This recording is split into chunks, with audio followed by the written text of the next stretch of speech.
And today is the monthly reflection. And we always talk about doing certain things. We talk about creative recovery. We talk about the fact that we need to be intentional about what we put out there. But this week, we're going to actually plan for the next month. We're going to look at certain things that we've looked at in the past. The aim is simple. How can we position ourselves for greatness if we are not looking back and planning forward? So that is what we are doing today. We're going to be looking back at what works, what doesn't work, and then plan forward for the future. Now, is this something that you should do every month? Yes. I think there are some things that we should do that are non-negotiable, and this is one of them. One thing we have to ensure we do is we build the blocks that we want. We build a system that we can sustain.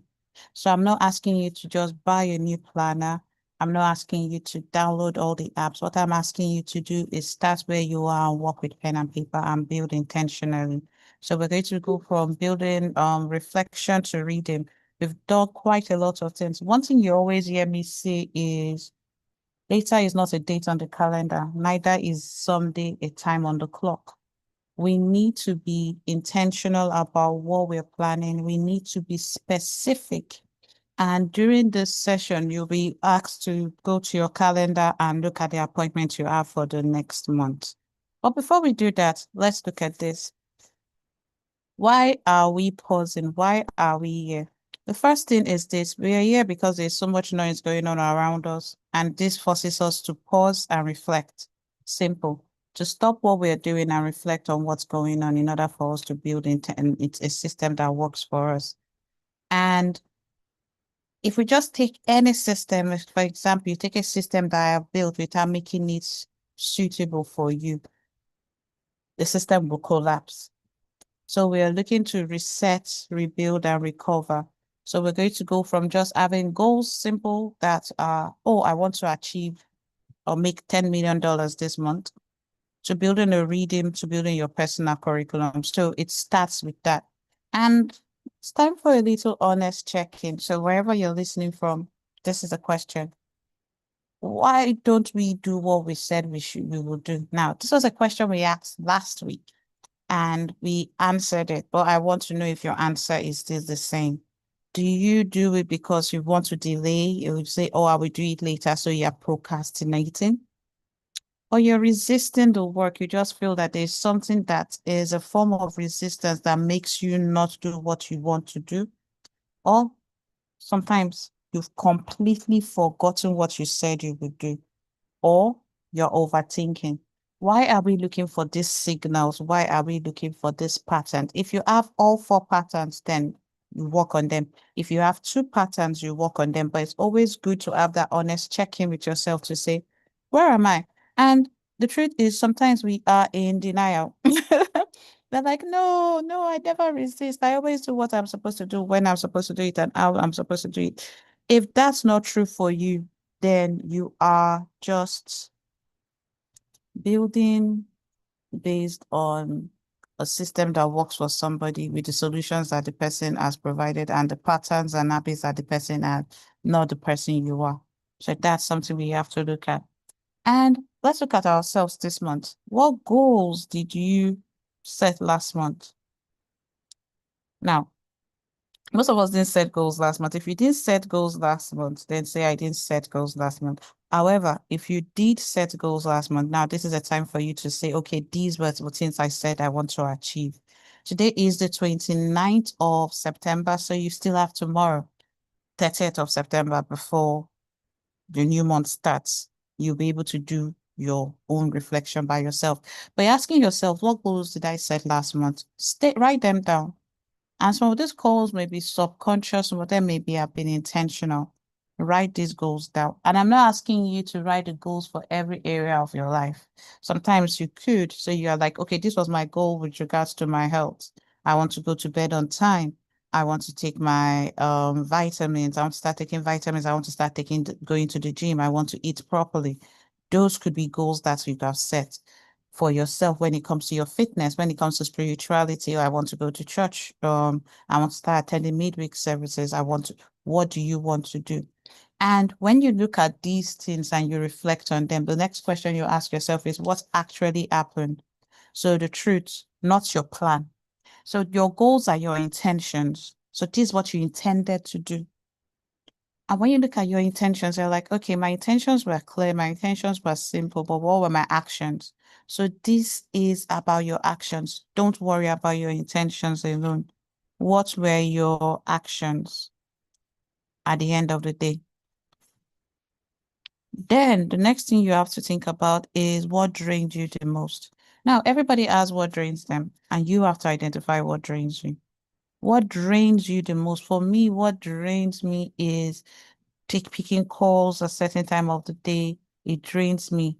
It makes me unable to fix my own plate for myself. I'll use that word because when I'm serving other people, I don't serve myself. So if I start my day doing all what others want me to do, how do I get to work on my own? And that drains me a lot. Sometimes it could be when I watch certain videos, I start thinking about what's going on in the world. TikTok, the videos coming from the US, videos coming from Nigeria, the videos in the UK, all the protests around, that drains me. You think about that. What gives you energy? When you are unable to do these things, what is the thing you do? For me, it's music. For some people, it's drawing. For some people, it's taking a walk. What gives you energy? And if you do just this week, this month, you're fine. Then you think about what's one win or lesson you will carry forward from the last month.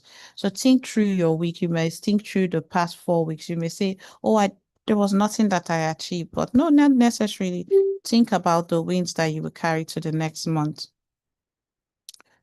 This is the truth. We reflect because it's important for us to look back to see what has worked in order for us to look forward and plan. When we don't what we don't reflect on, we end up repeating. And so we will repeat the good things and we will make them stronger. And we will repeat the bad things and make them stronger if we do not pause and reflect. So these reflection questions force you to listen to yourself. And when it comes to the way audits, the one of the four of the lenses that we're going to look at today will be your rhythm, your habits. Did you keep your habits that you wanted to keep, or were they broken? Maybe going to bed early, um, focusing on deep work for 1 hour a day. Skills, what skills did you practice? So you have your soft skills, you have your other technical skills. Are they skills that can improve your job that you practiced? And in the same vein, when you're doing your way audit, you're planning. So what habits do I want to keep the system running? What skills do I need to practice to be in order for me to achieve the goals I want to achieve? Mindset. You think about what mindset or what thoughts helped or held you back, and the energy. Where did you feel alive and drained? Where am I now? Circle the one that needs the most attention once you're through with this, and then reflect on it. Then reset and release. We think about distractions, we think about expectations and tasks that aren't yours to carry. Most people work on other people's stuff rather than theirs. So you need to think about the things that are on your to-do list or on your done list when you reflect on the past month to see what task you had that were not yours to carry. And it could be well-meaning good things, but you realize that you may be enabling people and be micromanaging them because of the way you get things done. You are always stepping in and taking control of every other person's work. Those are not tasks you're meant to carry. When it comes to expectations, what are your expectations? What expectations are you managing for yourself? What expectations are you managing from others? What are the expectations of how you would show up? And most importantly, if you don't eliminate your distractions, people say you would fail, but I think differently. I think distractions exist and they point us to something. There are distractions that are internal and there are distractions that are external. Certain distractions we cannot eliminate, but we can manage. So what is your distraction management plan? That is very vital for you.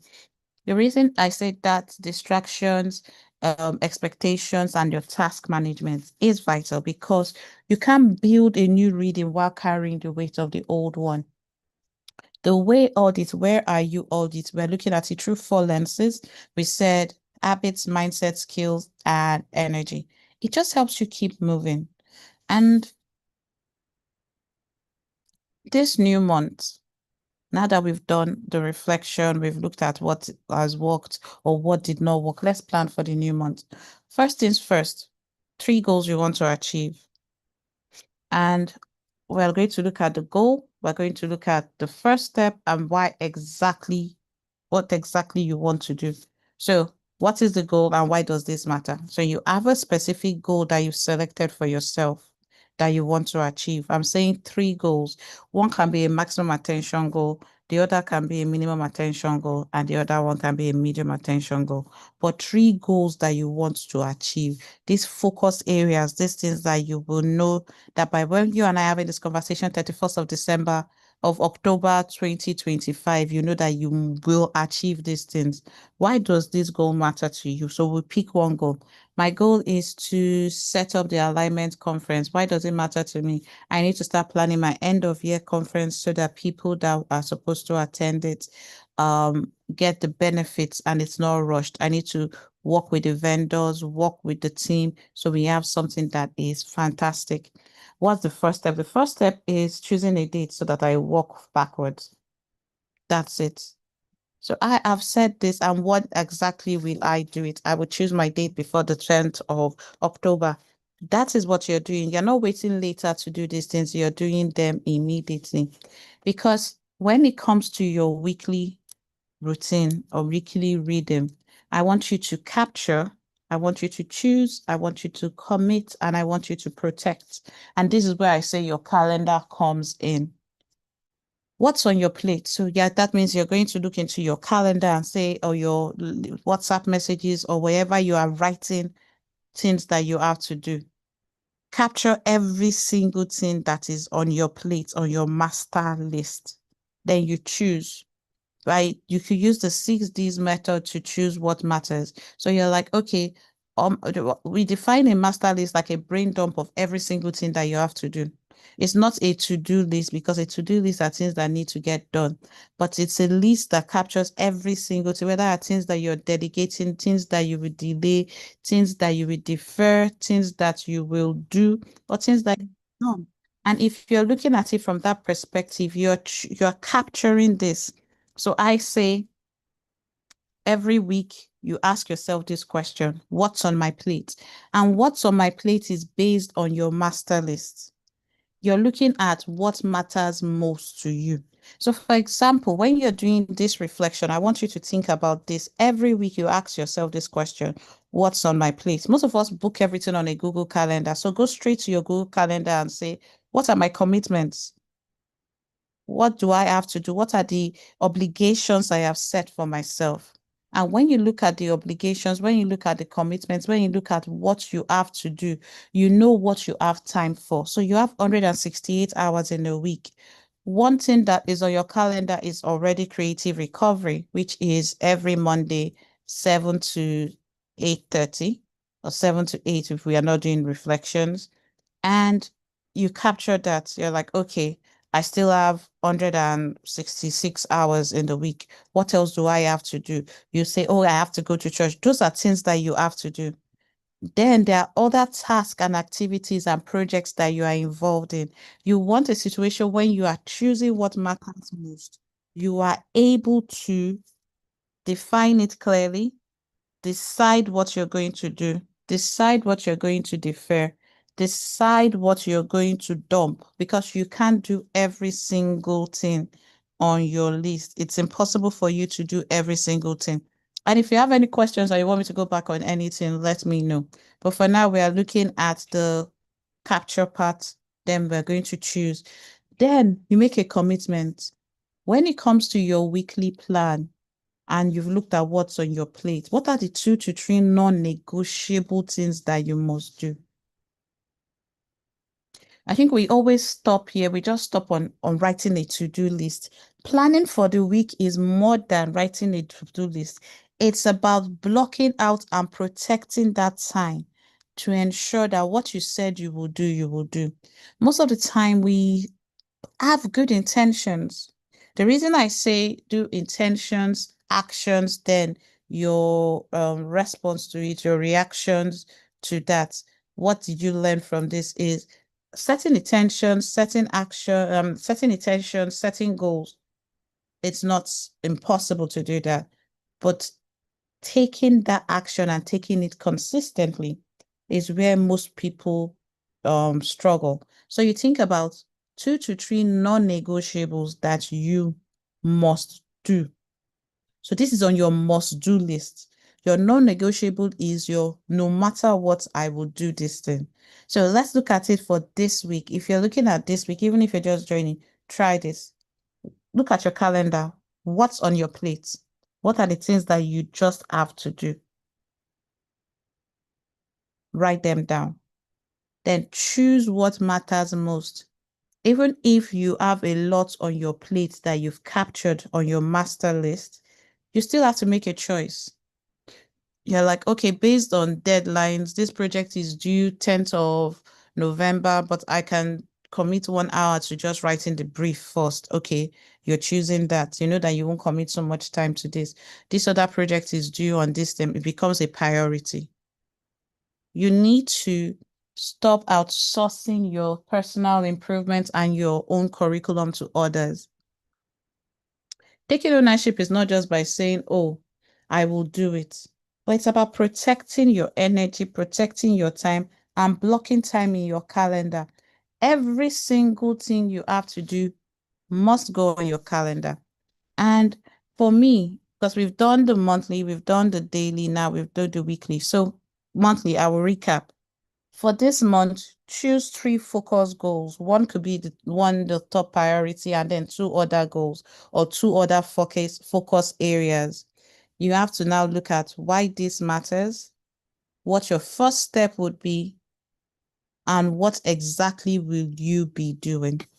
I'm going to put the link to the Google Doc in the chat so that you can make a copy, and then you are able to fill this on the document. So even if you join late, you still have access to that. So 3 goals or focus areas. If you say, okay, I'm going to focus on this project, this project, this project, that could be your goal. One goal could be to improve a skill, which we will talk about very soon. But every week you now do this based on the goals that you've set and your to-do list that you've written. And then daily, you have to think about your intentions and your actions. So we have a morning and evening session. In the morning, you think wanting to move forward. So what's the intention? What is the priority? What's one thing that I must move forward this week? You just have to write it. Okay, Gloria, hi. Um, so you just have to write it down. One thing to move forward. Every morning, tell yourself that before the end of the day, I must do this one thing. That's what one thing to move forward means. The quick energy check is you wake up in the morning and that day you have a cold. You're already drained. You already know that you don't have that much energy to work. So you tell yourself the truth. Today I'm feeling drained. I will start with a slow day and I'm going to protect from 2 to 3 for the work that I have to do that matters. Then every evening you ask yourself, okay, I've set these intentions. What got done? What's completely drained me? Because sometimes certain things drain you. Like you could be on a training that drained you completely, write it down. You could have been in transit and that completely drained you. Lagos now, write it down. And at the end of that, you think about your wins. What's one win or lesson you've learned from today and what you would release? We just do it a simple version, which is intention, actions, result. But we also have to say, okay, what am I letting go of? So this takes you a step further for your evening routine, your evening anchors. We've talked about anchors. So this session is bringing almost everything we've talked about today into one place.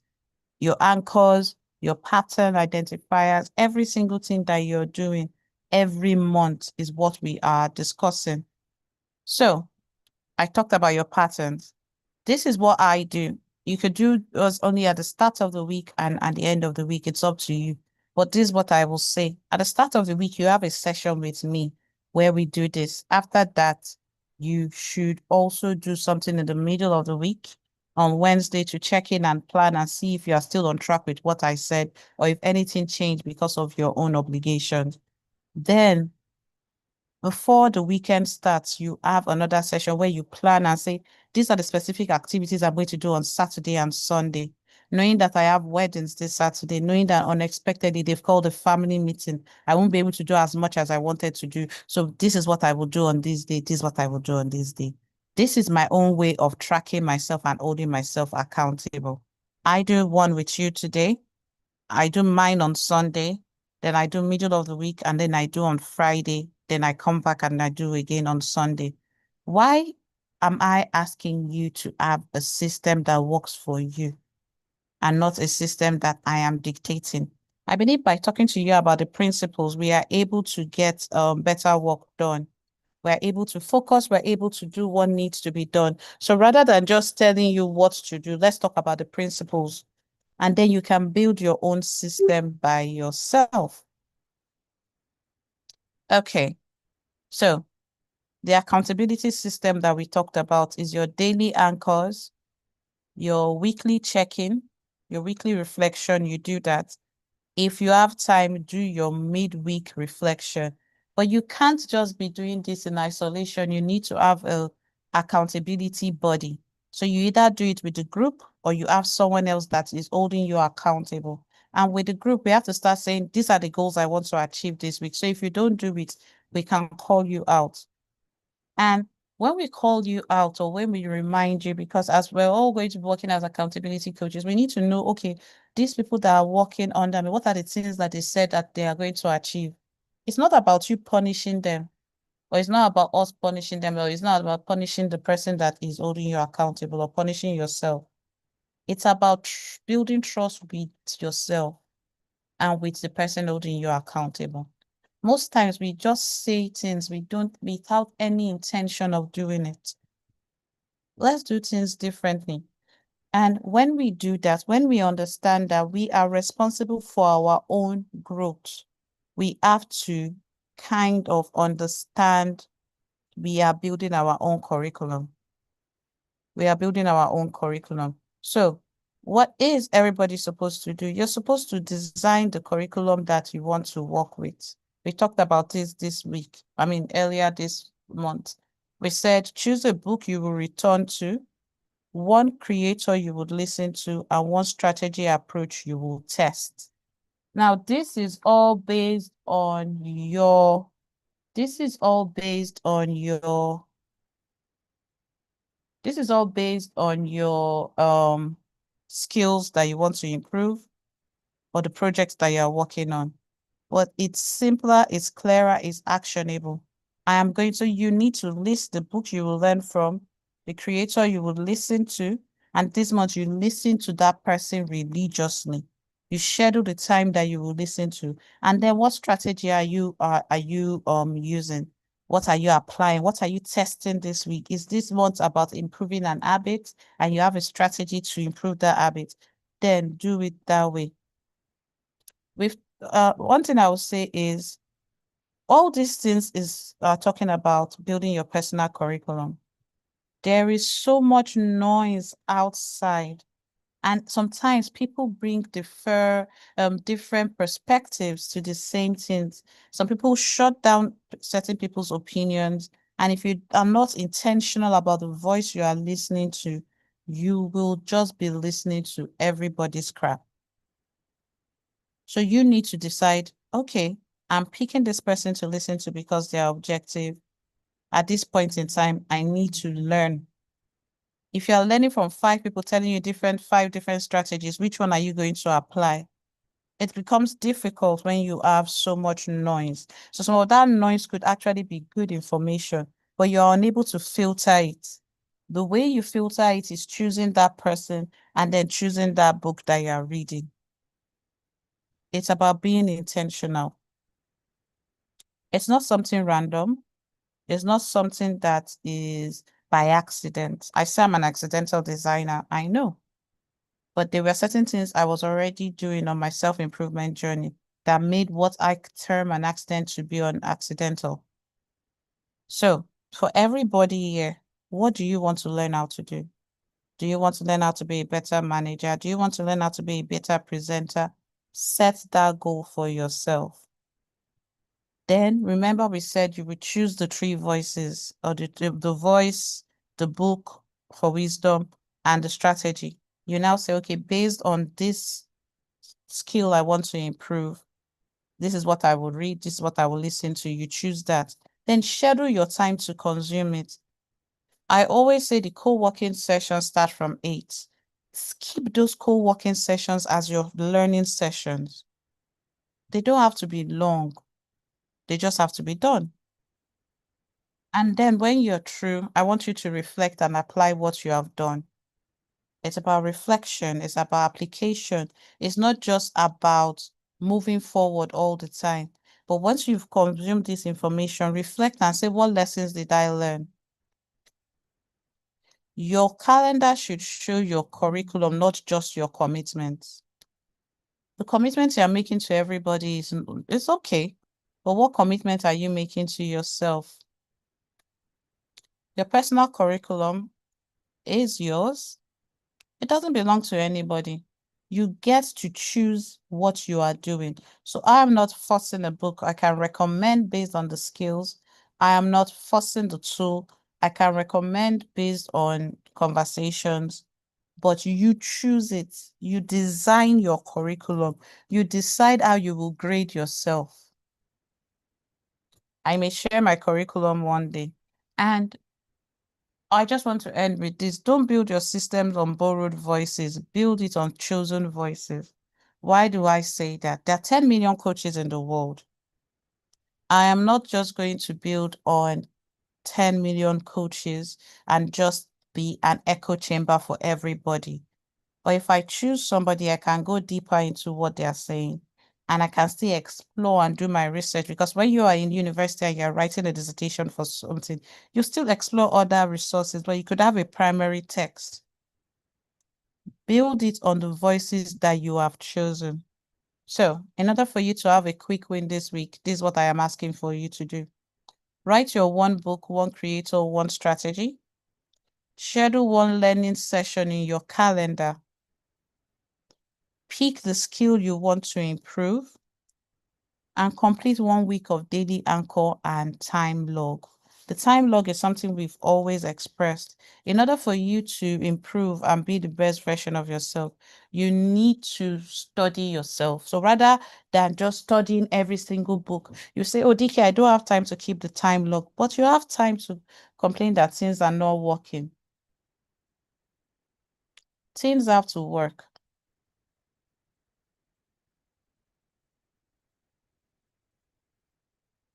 Things have to work, and we have to play a very vital role in that. All right. Any questions?